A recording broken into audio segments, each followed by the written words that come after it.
ठाणे महानगरपालिका सार्वत्रिक निवडणूक 2026 प्रभाग क्रमांक 23 करता शिवसेना, भाजप, रिपाई महायुतीचे उमेदवार मिलिंद पाटील, मनाली पाटील, अपर्णा साळवी, मंदार केनी या चारही उमेदवारांच्या निवडणूक प्रचारार्थ प्रभागामध्ये महारॅली काढण्यात आली होती। यावेळी शिवसेना, भाजप, रिपाई महायुतीचे सर्व उमेदवार, पदाधिकारी, कार्यकर्ते, प्रभागातील सर्व महिला, पुरुष बंधू भगिनी यावेळी मोठ्या संख्येने उपस्थित होते। सदर प्रसंगी ज्येष्ठ माजी नगरसेवक व उमेदवार मिलिंद पाटील यांनी प्रसारमाध्यमांशी बोलताना अधिक माहिती दिली आहे। शक्ती प्रदर्शन आम्ही करण्यापेक्षा लोकांनी त्यांची ताकद दाखवून दिली आहे। मी एक नुसतं आवाहन केलं होतं की आमची उद्या रॅली आहे, आपले 6 वाजता जमा हो। आणि आपण बघितलं असेल किती मोठ्या संख्येने, म्हणजे नुसते कार्यकर्ते नाही, त्या विभागातील सगळे नागरिक देखील याच्यात सहभागी झाले होते।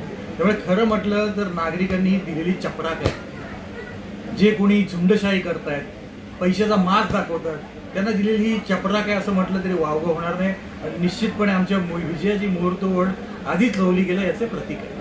एवढी वर्ष असलेले लोकांचे संबंध कामाला आले, दुसरं काय नाही। आपण बघत असाल इतर बाबतीत काय काय चाललंय, पर्सनल अटॅक करतात, हे करतात। खरं सांगायचं तर लोकांना हेच दाखवायचं होतं की तुम्ही काही करा, आमचा दादा कसा आहे आम्हाला माहिती आहे, आमच्या आपणातही कसे आहेत आम्हाला माहिती आहे। त्यामुळे लोकांनी आज स्वतः उतरून लोकांना दाखवून दिलं की तुम्ही काही केलं तरी आमची सतसत विवेकबुद्धी जागृत आहे। पण ही सन्माननीय एकनाथ शिंदे साहेबांना दिलेली मानवंदना आहे। आज लाडक्या बहिणीसाठी या लाडक्या भावाने जे केलंय, त्या लाडक्या भावाची जेव्हा वेळ येते तेव्हा महिला कशा मैदानात उतरतात हे मैदानी दाखवून दिलं।